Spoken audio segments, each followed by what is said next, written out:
Hello साथीहरू नमस्ते सबैजनालाई मेरो भिडियोमा स्वागत छ। आज मैले हजुरहरूको सामु वडापाउ बनाएको भिडियो राख्दैछु र साथमा हामी खाँदै पनि छौँ। सुरुमा मैले तेल गरम गरेँ, त्यसपछि मैले ओडालाई हालिदिएँ अनि त्यस पाक्नलाई मैले छोडिदिएँ हालेर पालैपालो। अनि त्यसपछि चाहिँ यो हल्का पाकिरहेको थियो, पाकिसक्यो त्यसपछि मैले निकालेँ अनि राम्रो कलर दिएको थियो, खाउँ खाउँ लाग्दो है। त्यसपछि चाहिँ नानीहरूलाई मैले भनेको जसले जित्छ उसलाई चाहिँ पैसा मिल्छ भनेर भनेको। अनि त्यसपछि दुईटा नानीहरू चाहिँ फटाफट खाँदैछ है।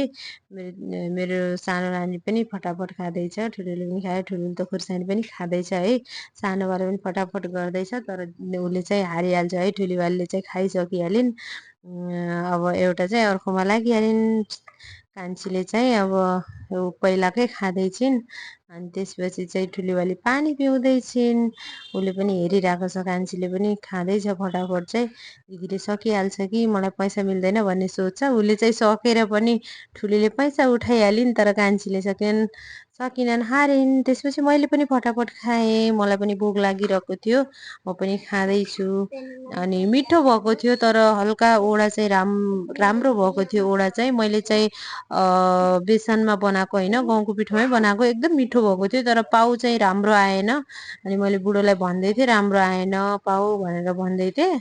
अनि त्यसपछि त्यसैले त्यो पाउ राम्रो नभएको कारणले चाहिँ ओडा पनि टेस्टी लागिरहेको थिएन क्या, एकदम धुलो धुलो भइरहेको थियो, राम्रोसँग खाना मिलिरहेको थिएन। त्यसैले मैले रोटी जस्तै गरेर खाइदिइरहेको छु।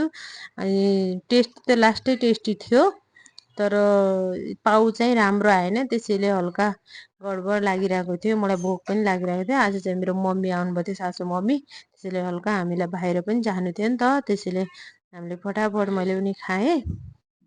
त्यसपछि चाहिँ म अर्को पनि खाँदैछु। साह्रै मिठो लाग्यो मलाई चाहिँ एउटा। अनि खुर्सानी पनि पिरो थियो, त्यसमा मजा लाग्यो खुर्सानीसँग खान। यो चाहिँ इन्डियाको फेमस महाराष्ट्रको डिस हो। अनि त्यसपछि मैले पनि खाएर सकेँ। बाई बाई, आजलाई यति नै।